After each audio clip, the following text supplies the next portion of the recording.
Do you support a president of the United States suing media organizations he doesn't like? Do you support that? Do you? Free speech believe champion Piers Morgan. No, we're not agreed. Do you support his lawsuit? Yes or no? Doesn't matter. Wrong? It's a very simple question. Doesn't matter. Oh, you're too scared to answer. Go. Piers Morgan recently hosted on his show Piers Uncensored the liberal political commentator and, in my opinion, one of the greatest modern debaters on the left, Mehdi Hasan. During the discussion, Hasan posed what should have been a softball question, whether Morgan supports the president-elect, the soon-to-be most powerful person in the world, and former reality TV star Donald Trump, who also, it should be mentioned, benefited once again from Russian military intelligence interference to secure the presidency, only this time not through Clinton's emails, but by Hunter Biden's laptop. When asked whether Trump's use of the justice system to target and sue members of the press he dislikes is acceptable, Morgan was utterly terrified to offer any criticism of the convicted felon for election fraud, President-elect Trump. Morgan's reluctance to condemn such actions underscores his unwillingness to oppose the ongoing efforts of Russia, an adversary to America whose interference without which Trump could not have secured the presidency, to destabilize one of the nation's most vital institutions, the freedom of the press. But before we dive in, if you enjoy this video and want to support the channel, don't forget to click the like, subscribe, and alert bells before you go. Your support really means a lot. I want to begin by sharing a quote from Benjamin Franklin, written under his pen name Silence Dogood, to highlight the crucial importance of the First Amendment in the American Bill of Rights. This foundational principle enshrines protections against the abridgment, meaning the curtailing of freedom of speech and the press, safeguarding one of the most vital institutions of democracy. Whoever would overthrow the liberty of a nation must begin by subduing the freeness of speech, a thing terrible to public traitors. Benjamin Franklin.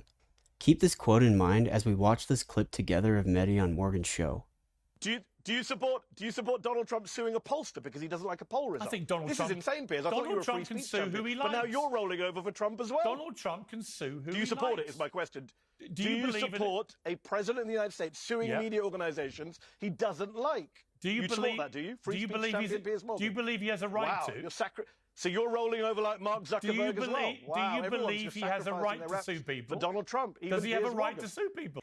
You can tell that Piers is trying to dodge the question because he's like trying to reframe it and be like, the president shouldn't be allowed to sue anyone. And if you know what America is largely about and who Trump largely is, he is what he has self-described himself as one of the most litigious presidents of all time, or just individuals really in this country. So Piers asking Mehdi if he has the right to sue someone is such a dumb question, because everyone has the right to sue unless you're a convicted felon like Trump. So maybe that's the only reason Piers is asking it. But I'm glad Mehdi is making a fool of him and humiliating him for not standing up for the freedom of the press, as Piers is a member of the press.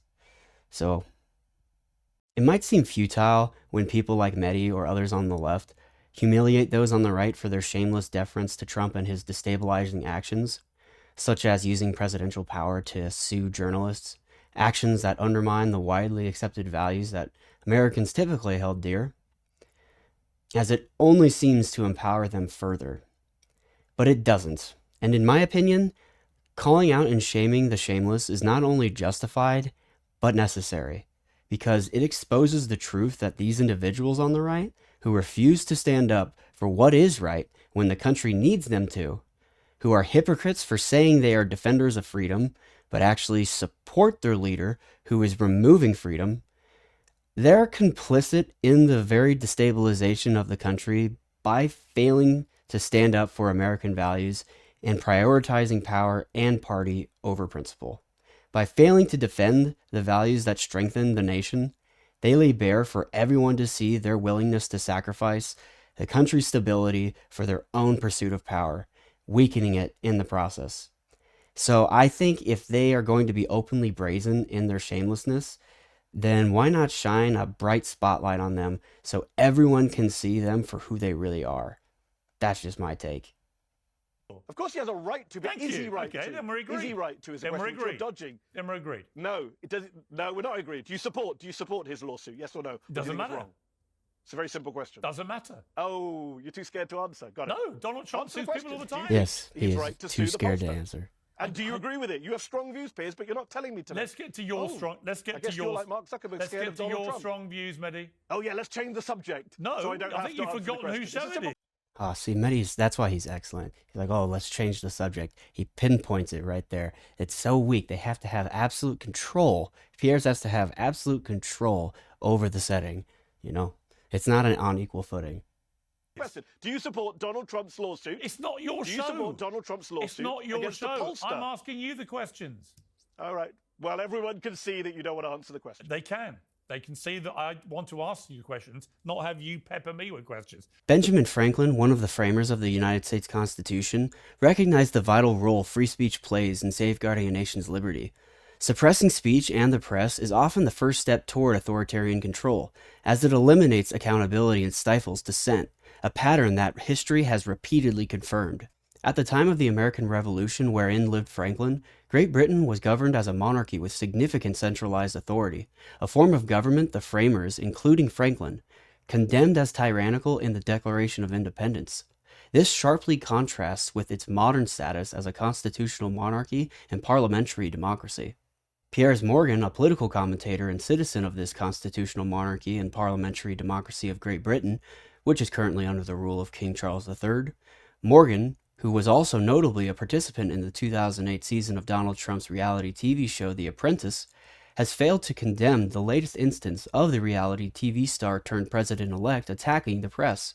This incident involved Trump's defamation lawsuit against George Stephanopoulos of ABC News, which ultimately resulted in a $15 million settlement paid by ABC News to the president-elect. By tolerating or promoting the suppression of free speech, Morgan raises serious questions about his moral responsibility to uphold democratic principles as a member of the press. More critically, it calls into question whether his allegiance lies with the American form of government or solely with Trump. This is particularly significant given that the system of government in Morgan's own country is a monarchy, where allegiance is sworn to a person, currently King Charles III, a stark contrast to America, where allegiance is sworn exclusively to the Constitution.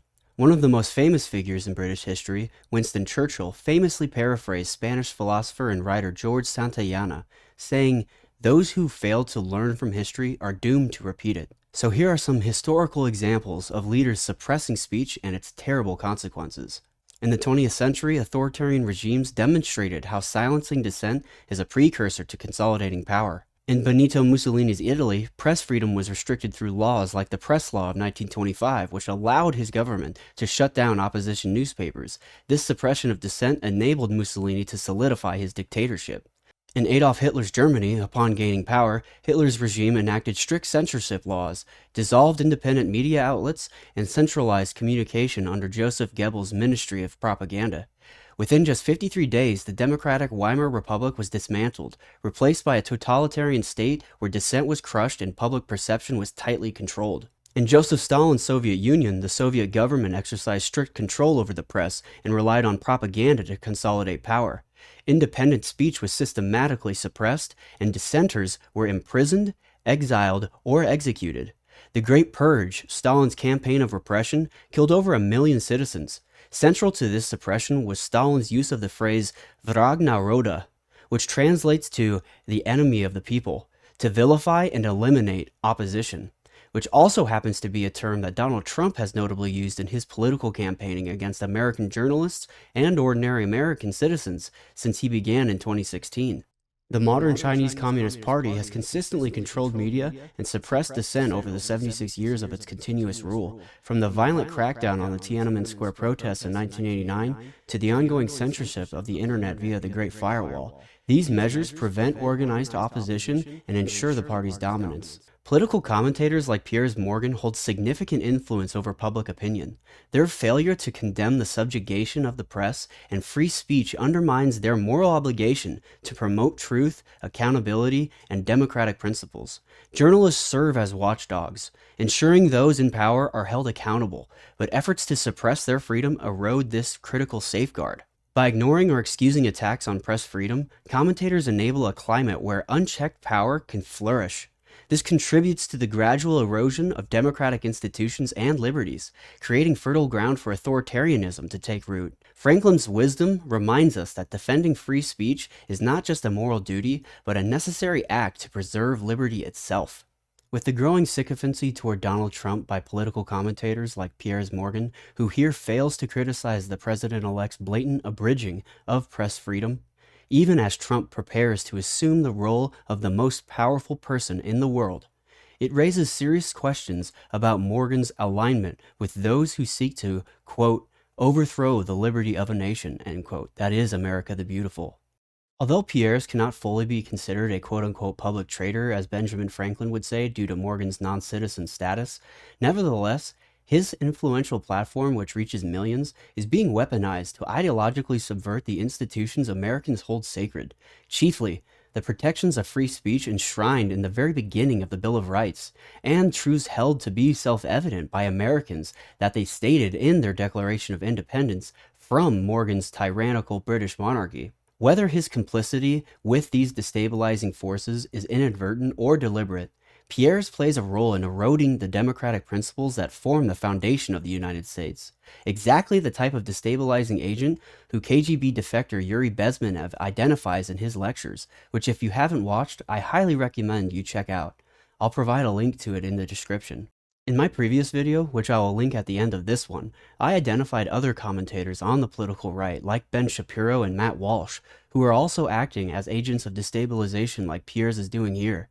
By employing the tactics of ideological subversion described by the former KGB defector, his actions serve to destabilize the foundational institutions that uphold the very liberties these commentators are assumed to be defending as proud members of the Western free press.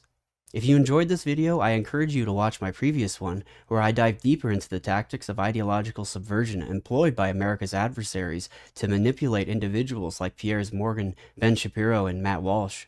These tactics often lead them, whether knowingly or unwittingly, to contribute to the destabilization of the United States, this great experiment, God's country, and the land of the free and home of the brave.